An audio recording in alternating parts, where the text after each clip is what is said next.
Parsha 101, Parshas Ki Teitzei. A lot of stuff going on in this Torah portion. Mainly just a lot of laws and details are introduced. So the name of this week's Torah portion is Ki Teitzei. That comes from the first verse. Ki Teitzei l'machama alavecha, when you go out to war against your enemies.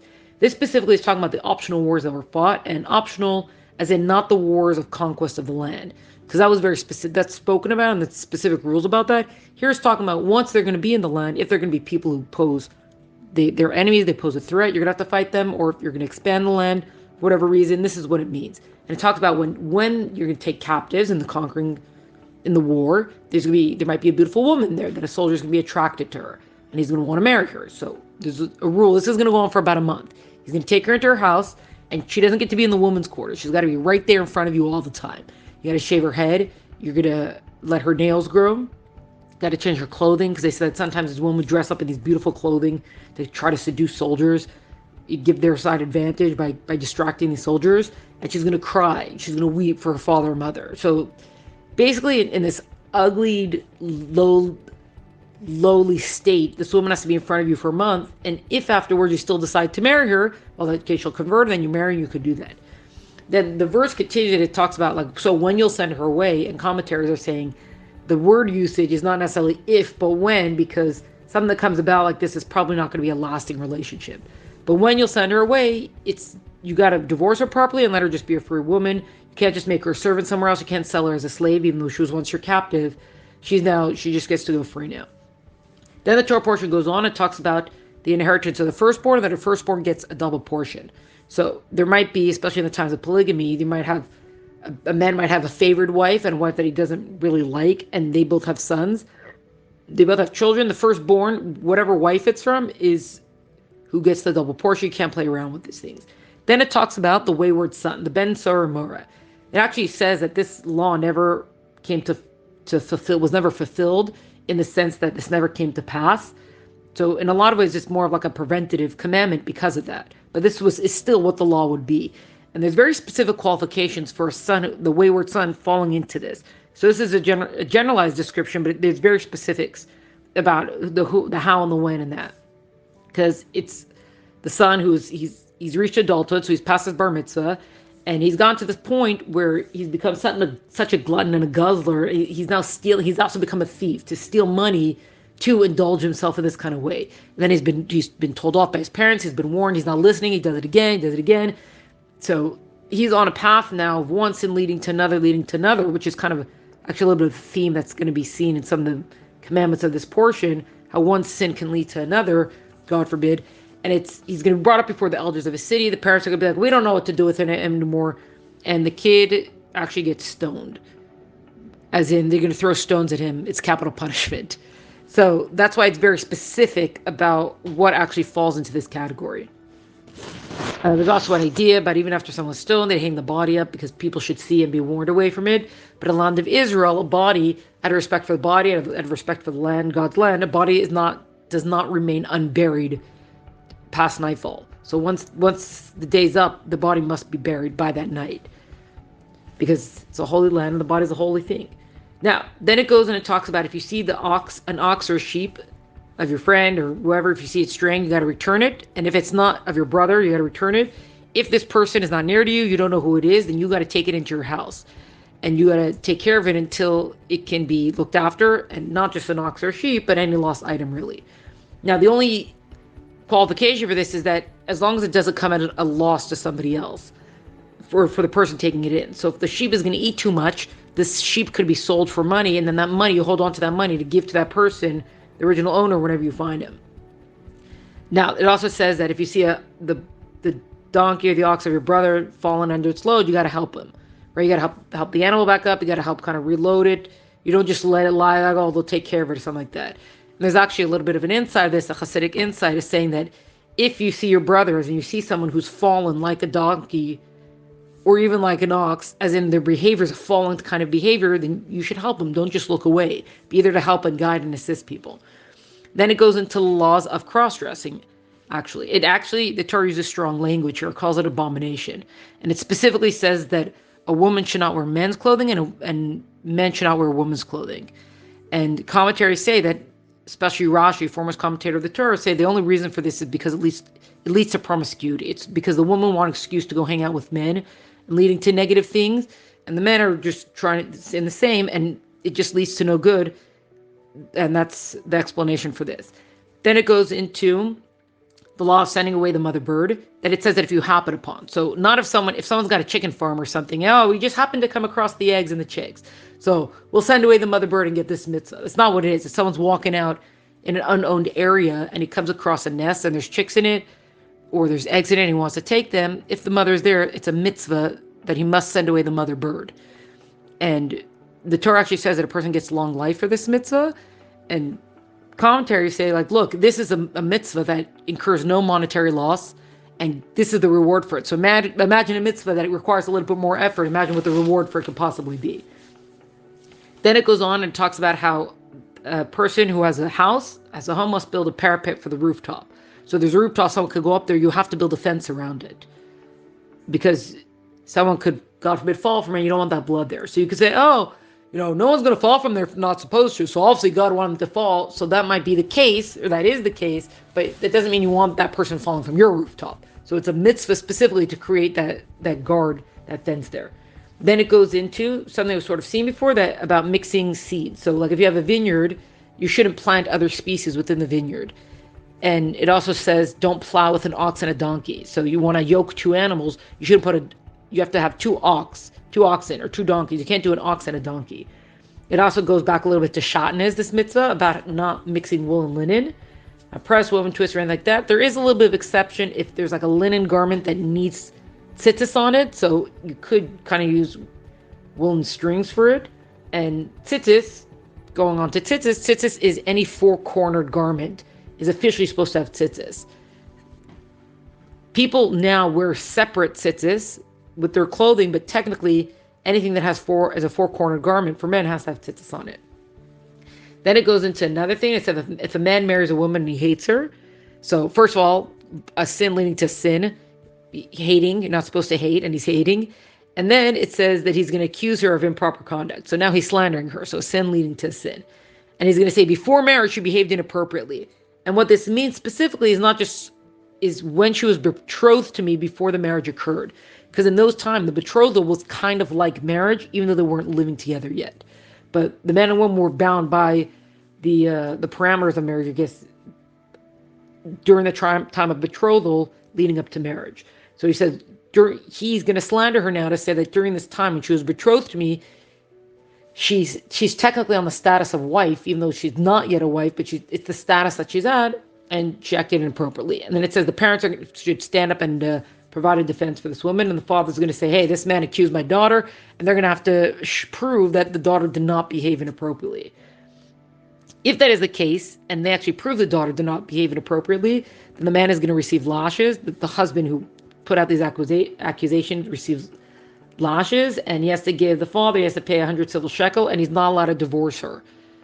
Unless she wants out, but he can't divorce her. They can't just send her away anymore. Now, if it is true, though, and they do investigations and they find out that while the woman was betrothed, she did behave in ways that she wasn't supposed to, then she's brought to the entrance of her father's home, because it's supposed to be shown to the parents, like, look at this girl whom you've raised, has she strayed, etc. And she's going to die by stoning. Throw stones at her. Because because of the betrothal, is considered like adultery. And this is the punishment of adultery, is a capital punishment. Which, going into adultery, if a man and woman are caught in the act of adultery, they've been forewarned about it. All this capital punishment, there's a lot of details that go with it. It's not just so simple for someone to get capital punishment, but have been forewarned about it, etc. Both of them are killed with strangulation. There's 4 different ways that the court could kill someone or enact punishment. That's the capital punishment.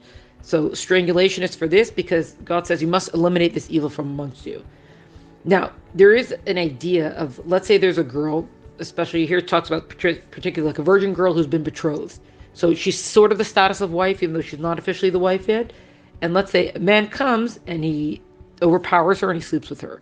So there's different conditions for it. So let's say, for example, let's say they're in a city, right? And that's where this all occurs. And it says the girl didn't cry out. And the implication of that is that there was consent on the girl's part, both of them die by stoning, the man and the girl, because this is now adultery. This is considered adultery, and this evil has to be eliminated from the midst. Now, there's a lot of detail about whether or not they were forewarned, or whether there were witnesses that knew, not just a suspicion that this occurred. There's a lot of stuff. There has to be very deep investigation to all these things. Now, it says, however, if this happens in a field somewhere, so not in a city, where if a girl cries out, she would likely be heard, but she's out in a field somewhere, she could cry and no one would hear her, and the man overpowers her, then only the man is put to death, because what he's done to her is like murder.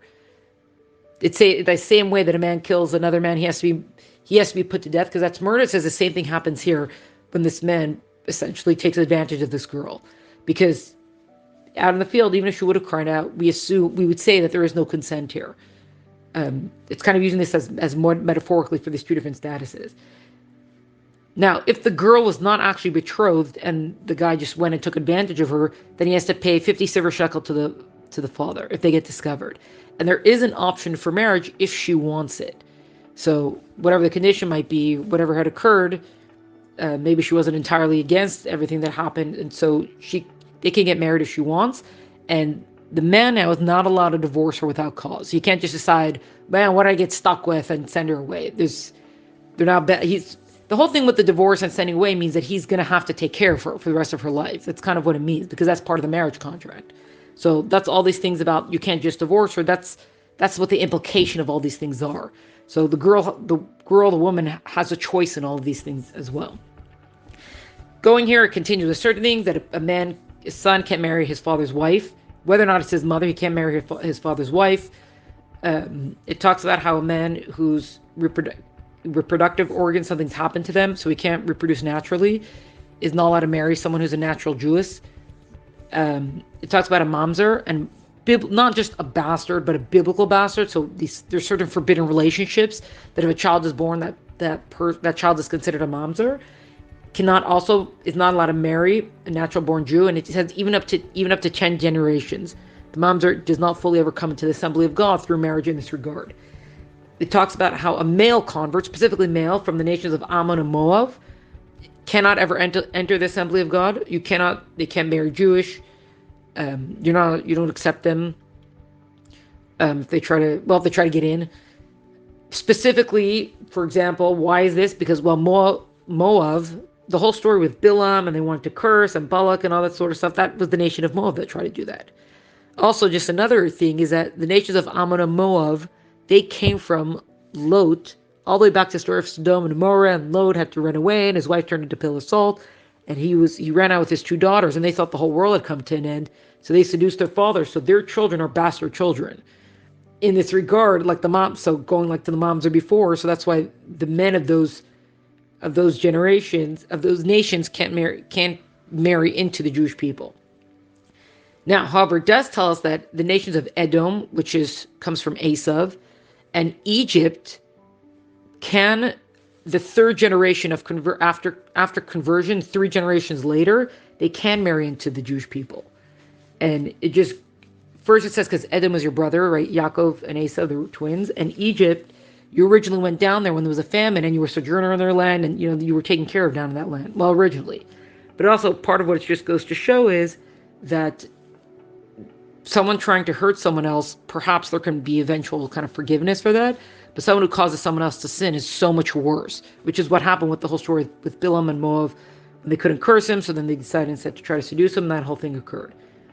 Now, it also, side note, it specifies men and not women, because King David's grandmother Ruth came from Moab, but she was a woman, so she could convert in, and she could be part of the people. Okay. Next, it talks about how when there's going to be an army camp, when you're out to war, there has to be purity within the army camp. You got to keep it holy a place. You have to designate a place outside the camp for the latrine. If someone they would have these stakes or these spades to cover over when they went to the bathroom. You got to dig a hole and you got to cover it over. You got to be clean about all this kind of stuff. If there's some sort of ritual defilement that comes across any of the soldiers, they got to get out of the camp, but they got to go mikveh. They got to wait till sunset, the whole thing, because you got to be pure. When you're going out to war, God's walking among you. You got to keep the camp a place where God can be. Then it talks about how if there's a Jewish slave owned by a non-Jewish master, or a not Jewish slave owned by a Jewish master who lives outside the land of Israel. Either of them, if they flee and they come the non-Jewish slave comes to the land of Israel, or the Jewish slave is fleeing his not-Jewish master, you do not return them. You bring them into the land of Israel. You let them live in the land of Israel, and they can live anywhere they want, and you don't say, oh, remember you used to be a slave? They become part of the people now. It specifically says that men and women, male, female, no prostitution, are not allowed to be prostitutes. Not only that, if they have become prostitutes and they take money for it, those fees in any form cannot ever be brought to the base of Mikdash. You can't just kind of like, oh, look, I'm going to give charity from this now. I'm going to come celebrate God with this now. Because that's considered an abomination. So don't bring it up to the temple. Don't bring it to the base of Mikdash. It specifies that you're not allowed to pay interest when you repay a loan to a Jewish person. It specifies your brother specifically, not necessarily a not-Jewish person. So you're not allowed to charge interest, and you don't pay interest if you've taken any sort of loan. It warns, don't delay in fulfilling any sort of sacrificial vow you make to God, because if not, God will demand it of you. And in general, anything that you vow to God, you must fulfill it. So I swear to God, whatever I'm going to do X, Y, and Z, you gotta make sure it happens. Then it talks about how if a person's been hired as a harvester or to work in a vineyard or whatever, they're allowed to eat on the job. The boss could say, they are allowed to say don't touch anything, but as a general idea, like, hey, you're supposed to be picking the grapes in the vineyard. You could grab a couple and eat them. You can eat them till satiation, but you can't take them with you and just pack your bag for later. Also, like if you're working grains and stuff like that, some people eat the kernels, but you can't just start siphoning it. Like, oh, I'm going to take a couple of these stalks for later. Can't do that.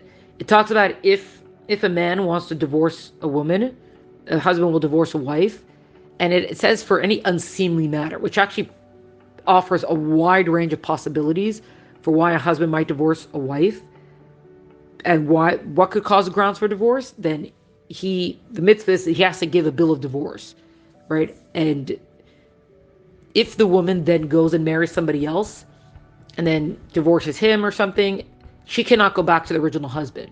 But if the woman does not marry in between and they get divorced, and then however much later they're like, oh, this was a mistake, we should get married again, as long as the woman didn't marry somebody else in between, then they can get married again.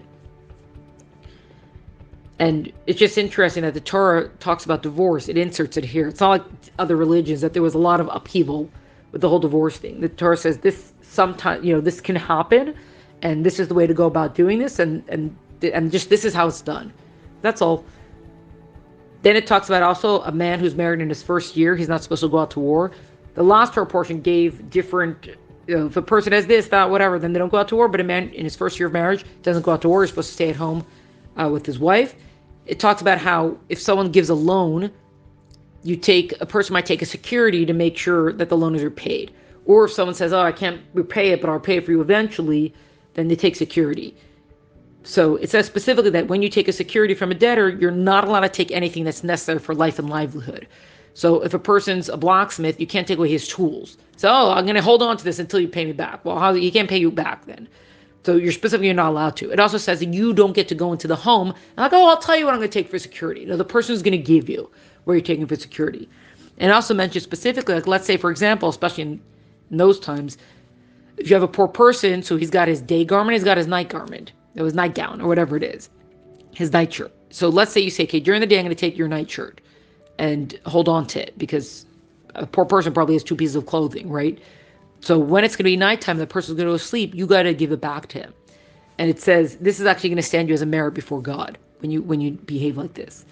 It talks about how someone kidnaps and sells a Jew as a slave.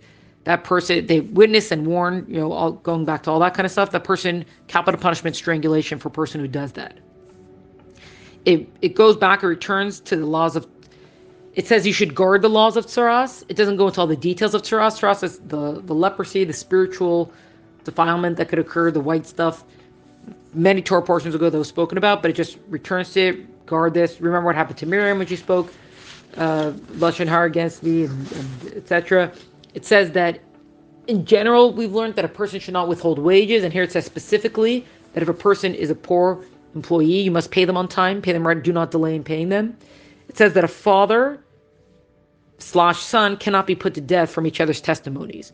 So a son cannot testify against his father for something for capital punishment, and a father can't testify against his son. And this actually, commentators point out, this includes all first-degree relatives. Cannot be witnesses against each other. It says very specifically, don't pervert justice for someone who is a convert or an orphan. Is, oh, this person's an orphan, so we're going to kind of bend the law for them. You know how I do that? It says you cannot take a woman's garment, a widow's garment, for security. If there's someone who's a widow, no matter what her financial status is, you do not take her garment as security. And it says, remember, Hashem took you out of Egypt, and so you should fulfill his commands. So fulfill his commands. It goes into kind of what's gone through before, but a reminder of all this, that when you're harvesting, and if you forget a sheaf of wheat or something like that, don't go back for it. Leave it there. That's for the convert, the orphan, the widow. That's for them. Also, the same thing happens with olives and grapes. When you're going to your orchard, your vineyard, don't pick all of it clean. Leave some there. Leave some for those who are less fortunate to come and take it. And again, kind of going back to what I said before, commentators point out that imagine if God's going to reward you and look favorably, which it says he will, for these actions. This is for unintentional goodness, beneficence, benevolence, etc. So imagine if God's going to bless for such unintentional, then imagine the blessing for intentional. Last couple of things of this Torah portion is that it said if there is a fight, two people argue, they quarrel with each other, and it's got to be settled in the court of law, someone might be punished with lashes, and it could be up to 39 lashes, or according to what the person can handle. But that's the maximum.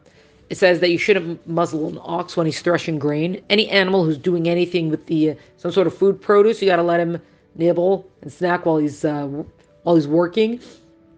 Then it talks about what it's called a levirate marriage, so yibbum.